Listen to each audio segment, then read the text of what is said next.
अस्सलाम वालेकुम। मैं हूं गुलजार अहमद। मैं मोहम्मद को। आप देख रहे हैं GM authentic reaction YouTube channel. आपका हमारे चैनल पर स्वागत है। अगर देखना चाहते हैं ऑथेंटिक रिएक्शन वीडियो, आप हमारा चैनल सब्सक्राइब करें, लाइक करें, शेयर करें। चलो देखते हैं वीडियो देखकर फिर देते हैं अपना ऑथेंटिक रिएक्शन। नमस्कार दोस्तों, स्वागत है आपका हिंदी नॉलेज शो में। तो दोस्तों, दुनिया के जितने भी फाइनेंशियल इंस्टीट्यूट हैं, जितने भी बड़े एक्सपर्ट हैं, अर्थशास्त्री हैं, सभी के सभी हैरान हैं, शौक में हैं। क्यों? क्योंकि भारत ने एक असंभव काम कर दिखाया है, वो भी ऐसे समय में जब ये करना लगभग नामुमकिन लग रहा था। और देखिए, हम सभी को इसके लिए भारत के वित्त मंत्रालय की दाद देनी पड़ेगी, क्योंकि अब से 2 महीने पहले उन्होंने हमसे एक वादा किया था और वो अपने वादे पर पूरी तरीके से खरे उतरे हैं। अपनी बात उन्होंने सच साबित करके दिखाई है। लेकिन मैं आपसे एक रिक्वेस्ट करूंगा कि इस वीडियो में मैं आपको इस कारनामे के बारे में तो बताऊंगा ही, साथ ही आपको 2 बड़े कारण भी बताऊंगा। वो आप जरूर जान लीजिएगा, क्योंकि उसके बाद भविष्य में आप खुद ही अंदाजा लगा लेंगे कि भारत ऊपर जाएगा या फिर नीचे गिरेगा। आपको कोई न्यूज़पेपर या आर्टिकल पढ़ने की जरूरत नहीं पड़ेगी। तो चलिए, अब बिना टाइम वेस्ट के वीडियो को तुरंत शुरू करते हैं। तो दोस्तों, मैंने आपको कल शाम वीडियो बनाकर बताया था कि पाकिस्तान का जो फॉरेक्स रिजर्व है, यानी कि विदेशी मुद्रा भंडार, जिसे खजाना भी कहते हैं, वो 10 अरब डॉलर से नीचे आ चुका है। और आज शाम का अपडेट ये है कि ये 9 अरब डॉलर के स्तर को छू चुका है। ये बहुत ही कम है और बताया जा रहा है कि इससे पाकिस्तान सिर्फ 3 हफ्तों तक ही चल सकता है। अगर पाकिस्तान को मदद नहीं मिली तो पाकिस्तान के अंदर हालात वही होंगे जो श्रीलंका में है, यानी कि लोग सड़कों पर होंगे और दंगे होंगे। और मैंने आपको तभी बताया था कि विदेशी मुद्रा भंडार हर देश के लिए बहुत ही क्रिटिकल है। जितना ज्यादा ये कम होता जाएगा, आपका देश संकट में फंसता चला जाएगा। अब हुआ क्या कि पिछले 2-3 महीनों से जब से महंगाई बहुत तेजी से बढ़ी है, तो भारत सरकार का खजाना भी तेजी से कम हुआ है। और इसका सबसे बड़ा कारण यही था कि महंगाई को कंट्रोल करने के लिए भारत सरकार को बहुत सारा पैसा मार्केट में रिलीज करना पड़ा था। इतना ही नहीं, सरकार को अपना खजाना खर्च करना पड़ा था पेट्रोल और डीजल के दाम कम करने के लिए। इससे सरकार का रेवेन्यू भी कम हुआ था।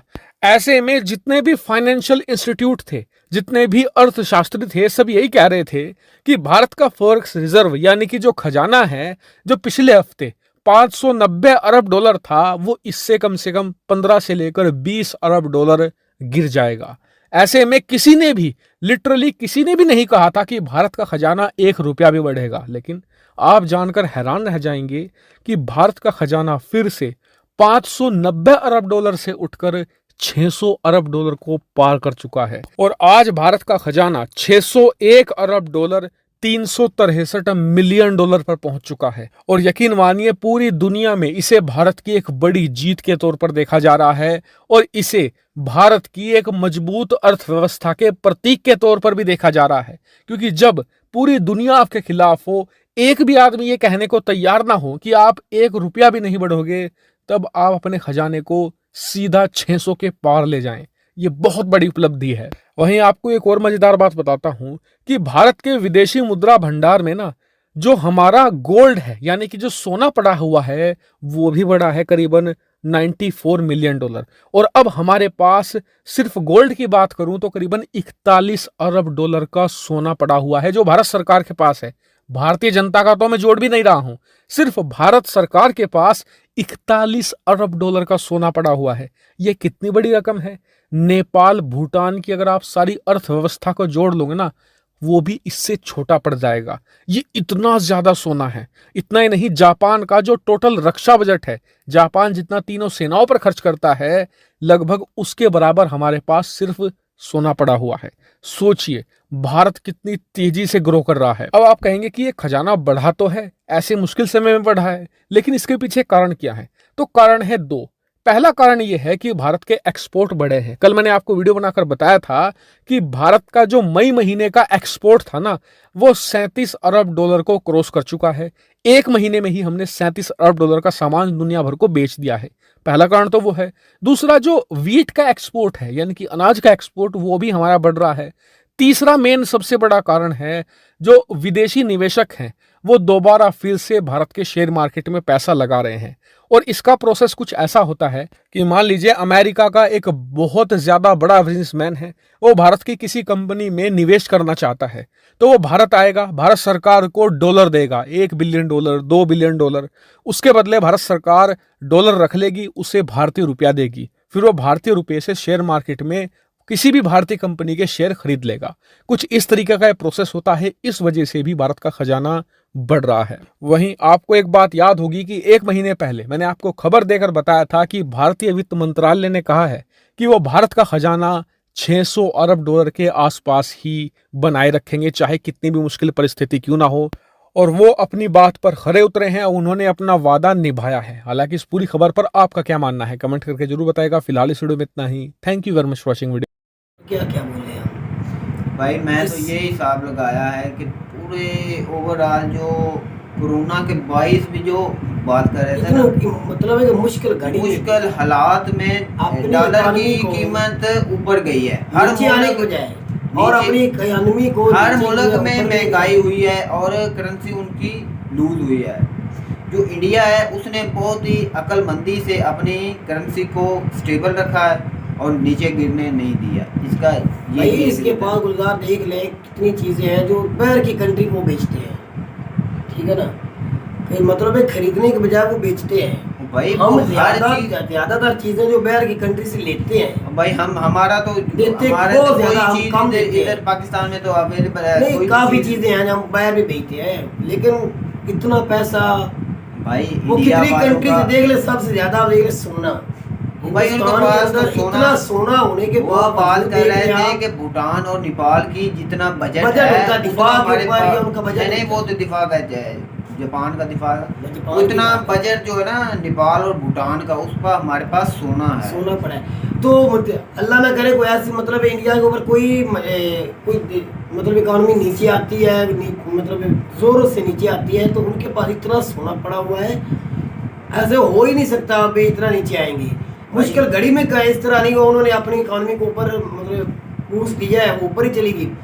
लेकिन अगर होए तो उनके पास इतनी मकदार में सोना पड़ा है, मुझे ये नहीं समझ आती कि वो सोना इतना कहाँ से आ रहा है। भाई सोना उनके पास बाहर की कंट्री से ये खरीद के ले आके आते हैं, या इनके अपना सोना है। हिंदुस्तान के अंदर इतना ज्यादा सोना है, मैंने फिल्मों में देखा, पता नहीं वो सच है कि नहीं, इतना ज्यादा सोना पड़ा होता है, मंदिरों में पड़ा होता है। इधर से इंग्लैंड वाले भी सोना लेकर गए हैं, पर ये धरती ऐसी है कि इधर कुछ हमारे तो गुलजार हम भी तो उन जैसे हमारे भाई हमारे पास हमारा माहौल उनका माहौल, भाई हमारे पाकिस्तान एक ही था मेरा भाई पहले, अब देख ले सिर्फ बड़ा है। मैं एक बात करता हूँ कि हमारा जो इधर हुआ था ना सिखों का जो गुरुद्वारा साहब, हाँ ननकाना साहब के दूसरा जो है उसका क्या नाम है, जो करतारपुर साहब ने, उन्होंने सिखों भाई ने एक भेजी थी पूरे सोने की, उसका नाम है बालकनी के किस्म की बालकनी के बनाकर भेजी थी। इतना इंडिया के पास होना है कि हम तो नहीं, खैर सोना इतना होना भी कोई छोटी सी बात नहीं। ओवरऑल जो इंडिया है ना वो बहुत तरक्की कर रहा है, हर चीज वो अपनी बनाता है। मैं अब हमने पहले भी वीडियो की, इसके ऊपर आप देख ले क्यों इतनी मिकदार में इंडिया के पास है, दुनिया को देकर फिर भी उनके पास इतना है कि अपनी आवाम के लिए उन्होंने रखा है। और चीनी देख ले, शुगर, वो भी हिंदुस्तान के पास इतनी है, हमने कितनी करके रखी है कि पूरी दुनिया को भी सेल कर ली।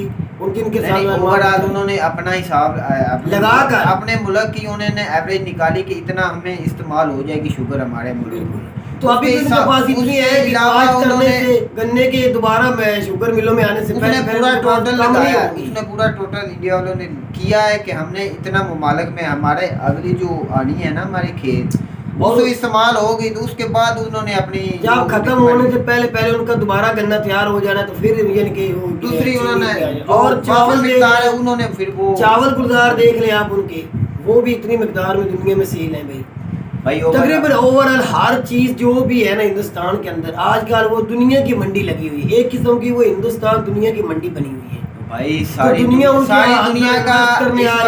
दुनिया की नज़र इंडिया पर है इस वक्त, इन्वेस्टमेंट वो करना चाहती है और कर रही है इस वक्त। ओवरऑल दुनिया जो है वो इंडिया पर, उसको IMF ने कह दिया था कि आप मीट पर और शुगर पर आपने इंडिया वालों ने लगा दी था ना बंदी, उन्होंने रिक्वेस्ट की थी कि आप इससे बड़ी क्या बात होगी भाई, जो पूरी दुनिया को कर्जा देता है मैं सब उनके तो मोदी साहब ने एक नहीं होते हैं तो ये देख रहे हैं वो IMF उनसे अपील भाई मोदी साहब ने क्लेम भी किया था कि मैं पूरी वर्ल्ड को खुराक मुहैया कर सकता हूँ, दे सकता हूँ। है भाई उनके पास इतना ज्यादा क्यों है, इस कदर वो स्ट्रांग हो चुके हैं ना कि वो पूरी दुनिया को भी राशन दे सकते हैं। उन्होंने दावा किया है, वो ये सच हो सकता है। ऐसा ना पता नहीं क्या वजह है, हम इंडिया की इतनी तारीफ क्यों करते हैं भाई वो यकीन माने, मैं तो मुझे तो खुद कभी कभी ऐसे लगता है इससे मैं फेक नजर आ रहा हूँ, क्योंकि इंडिया की इतनी तारीफ हम करते हैं कि वो है भाई इस तरह हो चुका है, क्या करें, हम नहीं करेंगे भाई, दुनिया कर रही है।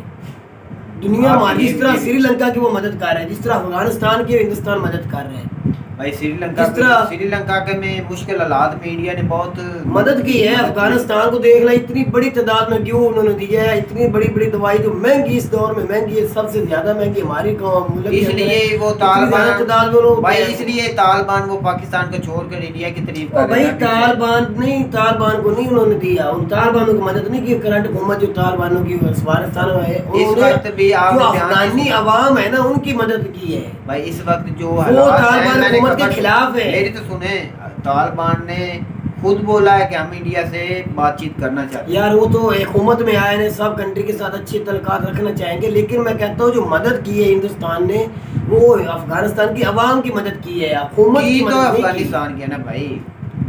तो श्रीलंका के अफगानिस्तान को देखकर किस तरह मदद की। अगर चाइना होता, जिस तरह वो मुश्किल घड़ी में श्रीलंका को छोड़ गया है, तो मुश्किल घड़ी में पाकिस्तान को भी छोड़ा है उसने, ठीक है।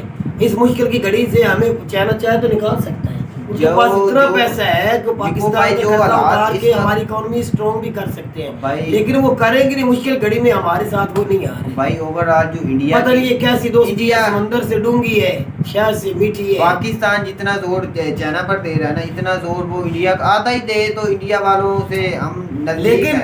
भाई ये हमारे मामला इस तरह के हमारे सियासतदानों ने बनाया है, इतनी जल्द हम मिल नहीं सकते, ये मुझे इतना यकीन है। ना ही हमें कोई पैर की कंट्री मिलने देगी पाकिस्तान हिंदुस्तान को, और हमारे सियासतदान भी नहीं चाहते। जो हमारे बड़े लीडर हैं, जो मुल्क के लिए कुछ सोचते हैं, उनको सोचना चाहिए कि हमारे फायदे के लिए क्या अच्छी चीज़ है। हमें इंडिया के साथ ट्रेड करनी चाहिए, और सबसे सस्ती जो ट्रेड है वो इंडिया से होती है। आपका जो स्ट्रेटेजिक पार्टनर है चाइना, उसके साथ वो हमारी कहते हैं पहाड़ से भी ऊपर दोस्ती है, वो हमें मिसालें दी जाती, लेकिन मुझे नहीं लगता कुछ हकीकत कार के आज तक उन्होंने नहीं दिखाया। पाकिस्तान नीचे से नीचे जा रहा है, चाइना ये नहीं सोचता कि पाकिस्तान के लिए कुछ। बिल्कुल इस तरह उन्होंने सी पैक पे अपना पैसा इन्वेस्ट किया है, मशीनरी उनकी, आवाम उनकी, मशीनरी उनकी। ये बात कर रहे हैं ना, मजदूर हमारे होने चाहिए सी पैक में। भाई ये बात कर रहे हैं कि सी पैक स्वस्थ हो चुका है। वो इमरान खान साहब की सोच ऐसी है कि वो सारा फायदा चाइना को हो रहा था, ये भी एक बात है ना। इसीलिए तो चाइना मतलब पीछे थोड़ा सा वो स्लो हुआ है काम। बिल्कुल। तो ओवरऑल भाई हिंदुस्तान के अंदर बहुत तरक्की कर रहा है भाई। ओवरऑल वो हर चीज़ अपनी बना रहा है, इसलिए उसकी इकोनॉमी स्टेबल है और स्ट्रांग हो जा रही है। आगे आने वाले वक्त में भी होगी भाई। जिस तरह का काम है हिंदुस्तान का चल रहा है, जिस तरह दुनिया इधर आ रही है, जो कोई दुनिया देख रही है, जिस तरह दुनिया इंडिया के बारे में आज बोल रही है, तो ओवरऑल इंडिया भी अच्छी तरक्की कर रहा है। आप जो दरख्वास्त है, हमारा चैनल सब्सक्राइब करें, लाइक करें, शेयर करें।